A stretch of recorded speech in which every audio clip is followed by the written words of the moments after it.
다 같이 사도신경 신앙고백함으로 기도해 시작합니다. 전능하사 천지를 만드신 하나님 아버지를 내가 믿사오며 그 외아들 우리 주 예수 그리스도를 믿사오니 이는 성령으로 잉태하사 동정녀 마리아에게 나시고 본디오 빌라도에게 고난을 받으사 십자가에 못 박혀 죽으시고 장사한 지 사흘 만에 죽은 자 가운데서 다시 살아나시며 하늘에 오르사 전능하신 하나님 우편에 앉아 계시다가 저리로서 산자와 죽은 자를 심판하러 오시리라. 성령을 믿사오며 거룩한 공예와 성도가 서로 교통하는 것과 죄를 사하여 주시는 것과 몸이 다시 사는 것과 영원히 사는 것을 믿사옵나이다. 아멘. 찬송가는 202장 찬송부입니다. 202장입니다.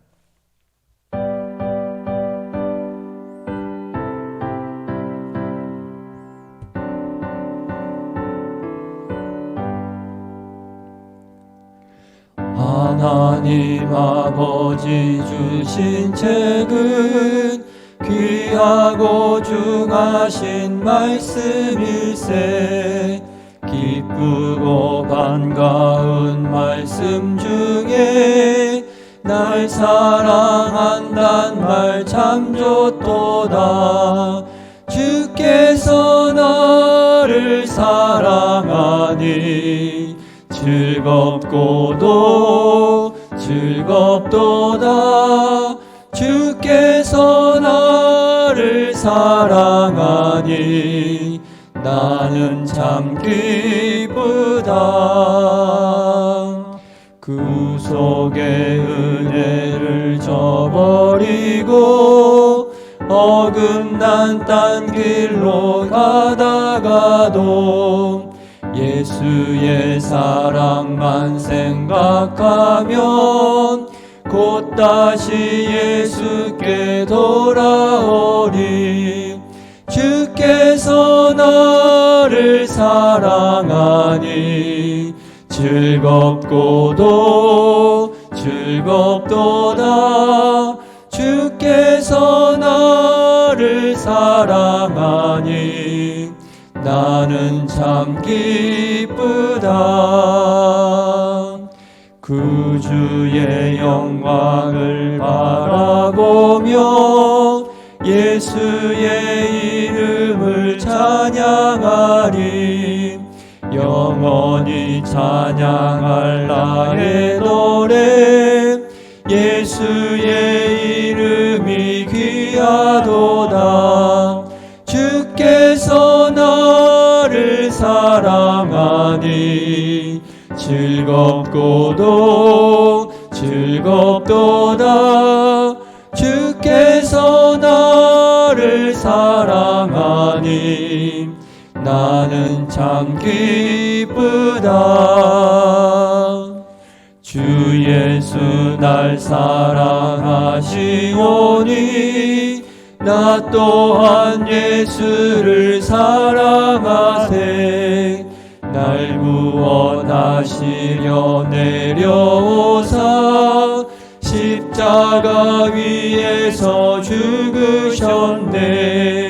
주께서 나를 사랑하니 즐겁고도 즐겁도다. 주께서 나를 사랑하니 나는 참 기쁘다. 주 예수 날 사랑하시오니 마귀가 놀라서 물러가네. 주 나를 이렇게 사랑하니 그 사랑 어떻게 보답할까. 주께서 나를 사랑하니 즐겁고도 즐겁도다. 주께서 나를 사랑하니 나는 참 기쁘다. 아멘. 하나님 말씀은 잠언 4장 1절부터 20절인데 1절만 읽고 말씀을 전해드립니다. 잠언 4장 1절입니다. 잠언 4장 1절 한 절만 읽어댑니다.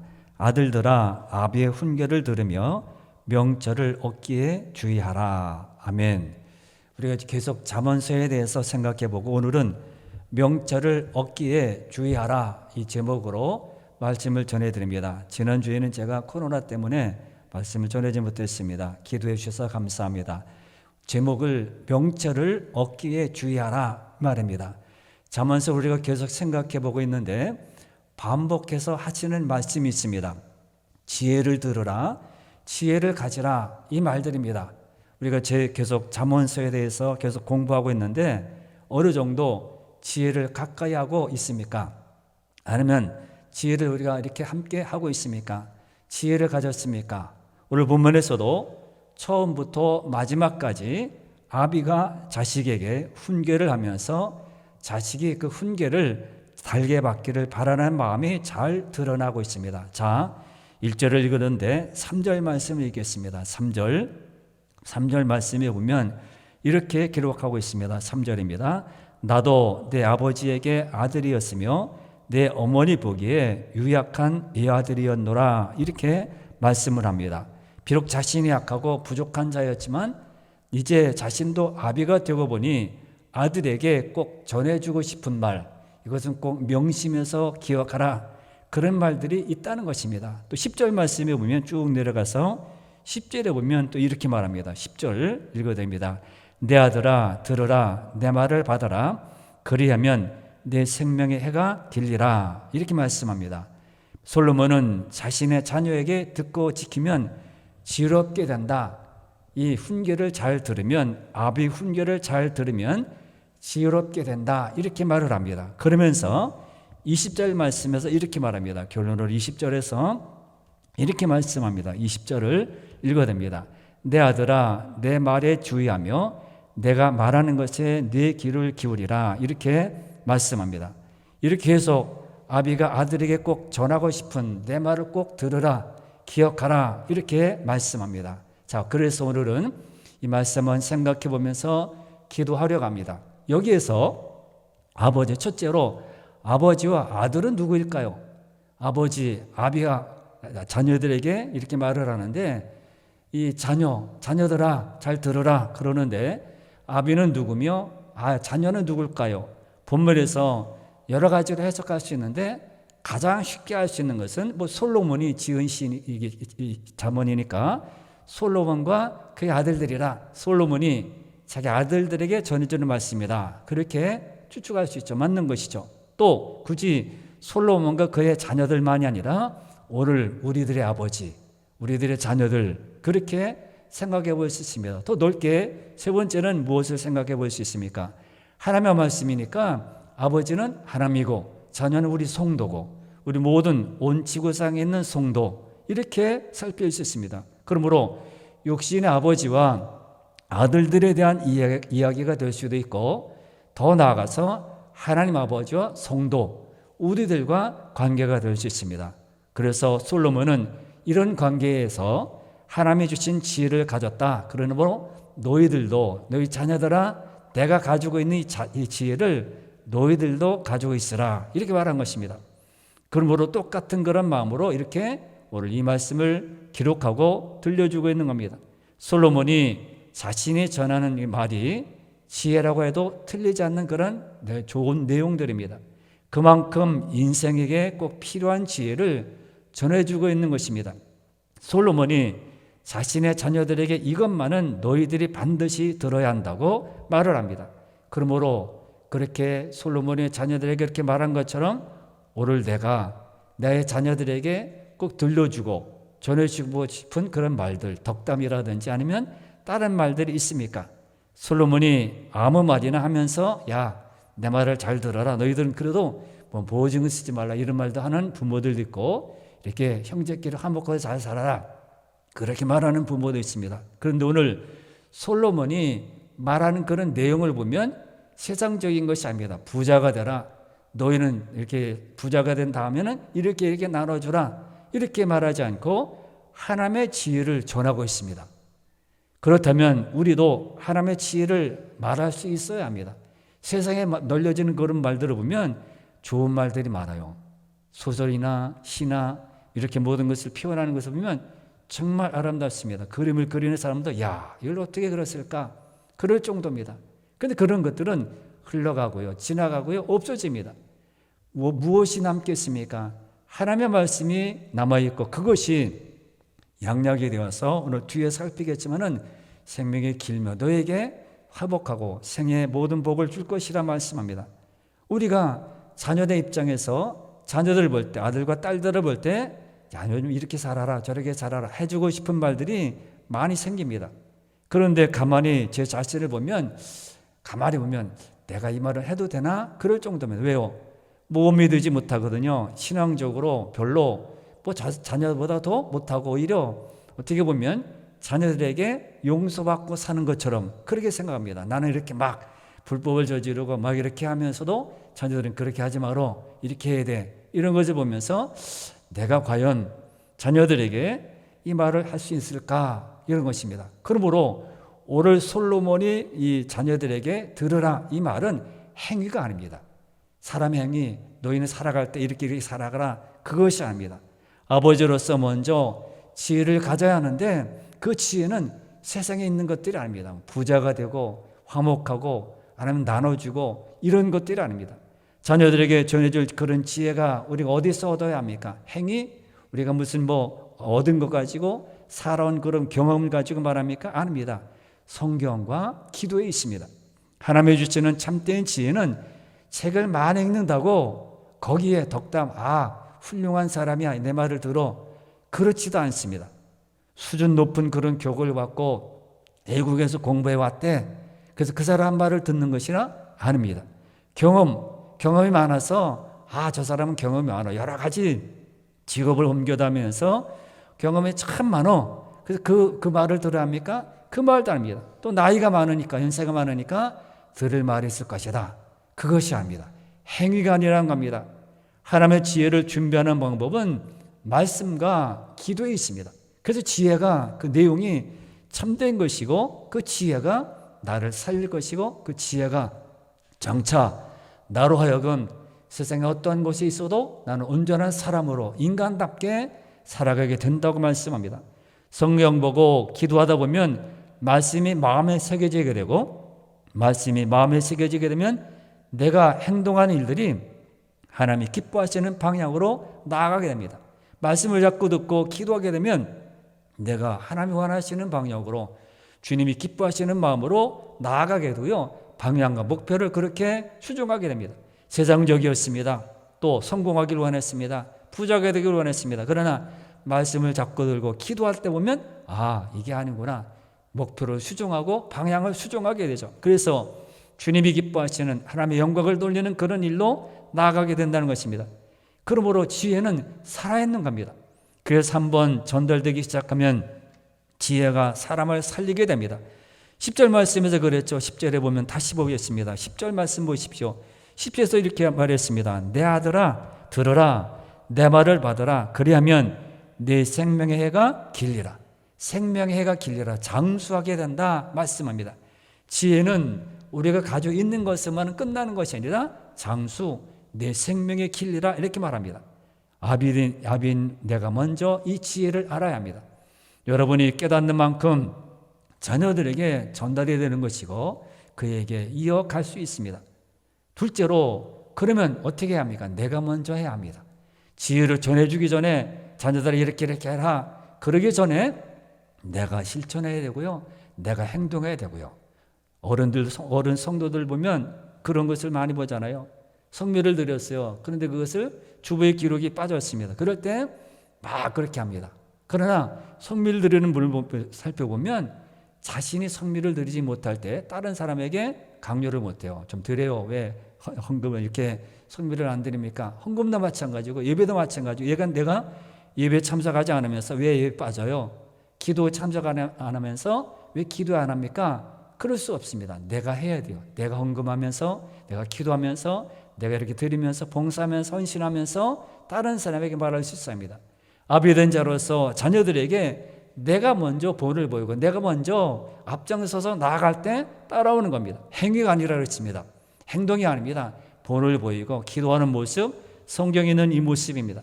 우리는 하나님 앞에 자녀입니다. 우리도 하나님의 지혜를 즐겨 듣는 자가 되어야 하고요. 순종하는 자가 되어야 하고요. 예배적으로 살아야 하고요. 말씀 안에서 날마다 살아가야 합니다. 여기서 먼저 우리가 생각할 것은 하나님과 우리와의 관계입니다. 하나님과 우리의 관계가 아버지와 자녀의 관계입니다. 이것은 중요한 겁니다. 아버지와 자녀의 관계라는 것입니다. 종의 관계가 아닙니다. 자녀의 관계입니다. 하나님 무섭고 어려운 분이 아닙니다. 우리는 무서운 분이다. 하나님은 징계하시고 채찍하시고 심판하신 분이라 잘못한 일에 대해서 벌을 주고 그런 분으로 죄에 대해서 단호하시고 맞습니다. 그러나 우리를 사랑하시는 하나님이라는 것을 알아야 합니다. 하나님께서 우리를 자녀로 생각하셨기 때문에 독생자를 우리에게 보내주신 것입니다. 만일 우리를 자녀라 하지 않고 우리가 보는 것처럼 정말 지저분하고 쓰레기 같고 정말 볼품없고 내일의 장래가 보장되어 있지 않는 것으로 생각했다면 그것으로 인간적인 것이겠죠. 그러나 하나님은 그런 분이 아닙니다. 하나님은 모든 것을 다 덮어두시고 우리를 사랑하셔서 십자가에 돌아가셨습니다. 우리는 하나님께서 우리를 얼마나 사랑하시는 것을 알아야 합니다. 어떤 특별한 일을 해서가 아닙니다. 기적을 봐서가 아닙니다. 응답을 받아서가 아닙니다. 성공해서가 아닙니다. 또 축복을 받아서가 아닙니다.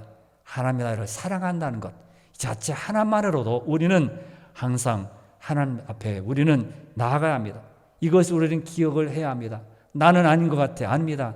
하나님이 나를 사랑하신다는 이 한 조건만 가지고도 우리는 주님 앞에서 이렇게 특별한 마음으로 살아가야 합니다. 우리를 자녀로 인정해 주시는 것 하나만으로 나 같은 자를 자녀로 인정해 주시는 것, 나 같은 자를 이렇게 사랑하시는 것, 이거 한 가지만 생각하고 우리는 믿음으로 나가야 합니다. 이렇듯 하나님이 우리 아버지시기 때문에 우리는 그로부터 참된 지혜를 얻을 수 있는 겁니다. 그렇다면 당연히 우리는 하나님의 말씀을 듣고 순종해야 합니다. 말씀을 듣지 않고 내 마음대로 하는 사람은 하나님 아버지를 아는 것이 아니고요, 믿는 것이 아닙니다. 우리는 이 기독교 성도들이 많아지고 그렇게 기도하고 그렇게 되기를, 기독교 국가가 되기를 우리는 기도하고 그렇게 힘쓰지만은 그러나 그것이 온전한 성도, 온전한 마음으로 서지 못하게 되면 세상은 변하지 않습니다. 말씀을 듣지 않고 내 마음대로 하는 사람은 하나님을 섬기지 않고 아버지를 모르는 겁니다. 제대로 믿지를 못하는 겁니다. 그래서 시기하고 질투하고 그렇게 그런 것이 오게 됩니다. 하나님 아버지를 제대로 알게 되면 우리는 말씀을 사모하게 되고요, 말씀대로 따르게 되고, 말씀을 그렇게 했으니까 미워도 사랑하고 그를 기도하고요, 전도하게 됩니다. 그러나 우리는 하나님을 제대로 모르기 때문에 미운 마음들이, 시기하는 마음들이 있습니다. 그리고 순종합니다. 세 번째는 뭡니까? 그러면 이 지혜는 우리를 살리고 복되게 한다는 겁니다. 이것을 알아야 합니다. 지혜를 왜 강조합니까? 왜 지혜를 가져야 합니까? 왜 지혜를 들으라고 합니까? 이것은 우리를 살리고 복되게 한다는 겁니다. 자, 6절 말씀을 보겠습니다. 6절을 보겠습니다. 6절입니다. 6절을 읽어야 됩니다. 지혜를 버리지 말라. 그가 너를 보호하리라. 그를 사랑하라. 그가 너를 지키리라. 이렇게 말합니다. 우리를 지켜준대요, 지혜가. 아니, 지혜가 무슨 사람이야? 돈이야? 무슨 뭐 권력을 가지고 있나? 아무것도 없어요, 지혜가. 무슨 뭐 형체도 없습니다. 사람 아닙니다. 인격체가 아닙니다. 그런데 지혜가 우리를 지켜준대요. 지혜가 있을 때 내가 흔들리지 않고요, 누가 나를 도와준다고 했을 때 돕는 사람이 없어져도 흔들리지 않고 지켜준다. 그리고 8절 말씀 보겠습니다. 8절입니다. 8절에서 이렇게 말합니다. 그를 높이라. 그러면 그가 너를 높이 들리라. 말을 그를 품면 그가 너를 영화롭게 하리라. 말씀입니다. 지혜가 우리를 영화롭게 만든대요. 우리가 어떻게 영화롭게 됩니까? 다시 태어나도 거룩이라는 것, 성별이라는 것, 닮아가고 최선을 다하고 올라가고 영화롭게 되는 것, 이 세상에 이루지 않는 일입니다. 어떻게 됩니까? 그런데 지혜를 받으면 이게 하나님께서 기뻐하신 일이구나, 그 일을 따라서 영화롭게 된다 말씀하십니다. 그리고 9절 말씀 보면 9절에 또 이렇게 말합니다. 9절을 읽어야 됩니다. 그가 아름다운 가를 내 머리에 두겠고 영화로운 면류관을 내게 주리라 하셨느니라 말씀합니다. 우리를 아름다운 면류관을 준다고 합니다. 우리에게 아름다운 면류관을 준대요. 세상에 주는 면류관 아닙니다. 세상에 주는 면류관은 그거 뭐 다 받는 거 뭐 그거 누구로도 다 받는 거 뭐 그렇게 생각합니다. 하나님이 우리에게 씌워주시는 아름다운 면류관입니다. 10절에도 보면 10절 아까 읽어드렸지만은 10절을 다시 읽어야 됩니다. 10절입니다. 내 아들아 들으라 내 말을 받으라 그리하면 내 생명의 해가 길리라 장수하게 된다. 생명의 해가 길게 된다. 그리고 11절 말씀에 지혜를 받으면 어떻다고요? 내가 지혜로운 길을 내게 가르쳤으며 정직한 길로 너를 인도하였은즉 이렇게 말씀합니다. 정직한 길로 인도한대요. 공부를 많이 해도 정직하지 못하고 온전하지 못합니다. 그러나 지혜를 받으면 정직한 길로 우리를 인도한다 말씀합니다. 12절 말씀에서 또 뭐라고 합니까? 12절에 보겠습니다. 12절에 보면 지혜를 받으면 이렇게 말합니다. 다닐 때 내 걸음이 곤고하지 아니하겠고 달려갈 때 실족하지 아니하리라. 곤고, 어렵고 고생스러운 겁니다. 곤고. 사도 바울도 그렇죠. 이 곤고, 이것은 누가 우리를 건져주랴. 곤고한 인생, 어렵고 고생스럽습니다. 힘듭니다. 그런데 우리를 그런 곳에서 건져주신다. 곤고하지 않겠다. 내 걸음이 고생스럽고 어렵지 않습니다. 걸음이 힘이 있어야 달려갈 수 있죠. 계단 올라갈 때도 힘이 있어야 올라갑니다. 그러나 곤고하면 아이고 한숨만 계속 나오게 됩니다. 그런데 그런 것을 안 하겠다. 그리고 달려갈 때 실족하지 않는다. 계단을 막 뛰어내릴 때도 실족해서 다리를 삐끗할 때가 많습니다. 실족, 삐끗하는 거 넘어지는 겁니다. 다치게 되는 것이죠. 인생의 모든 길에서 이렇게 실족하지 않게 되는 것, 이건 정말 귀합니다. 그러니 이것은 세상에 주지 않습니다. 사람들이 주지 않습니다. 하나님이 주시는 지혜에 있다는 것입니다. 이렇게 지혜가 우리에게 주는 것은 하나님 앞에서 제대로 서게 하고요. 성도로 바로 서게 하고 참된 인간답게 하나님이 기쁘시게 하는 삶으로 서게 한다는 것입니다. 지혜는 하나님의 말씀이기에 우리가 그 말씀 가운데 서기만 하면 이런 보호와 복을 받게 됩니다. 사랑하는 성도 여러분, 아비된 자로서 기도와 말씀으로 살아서 자녀들에게 이렇게 말할 수 있는 그런 자리에 있기를 원하고, 자녀된 우리는 하나님 말씀을 즐겨 듣는 자들이 되어서 하나님께서 진리 가운데 견고하게 세워지는 이 축복을 다 받으시기를 바랍니다. 이 시간에 여러분 기도할 때 지혜를 가까이 하는 자가 되게 하여 주옵소서. 기도와 말씀으로 살아가게 해 주옵소서. 말씀을 즐겨 듣는 자가 되게 해 주옵소서. 그래서 지혜가 나로 하여금 이런 보호와 복을 받게 되는 이런 모든 간증이 있게 해 주옵소서. 이렇게 기도하는 그런 시간이 되시기를 바랍니다. 다 같이 기도합니다. 주여.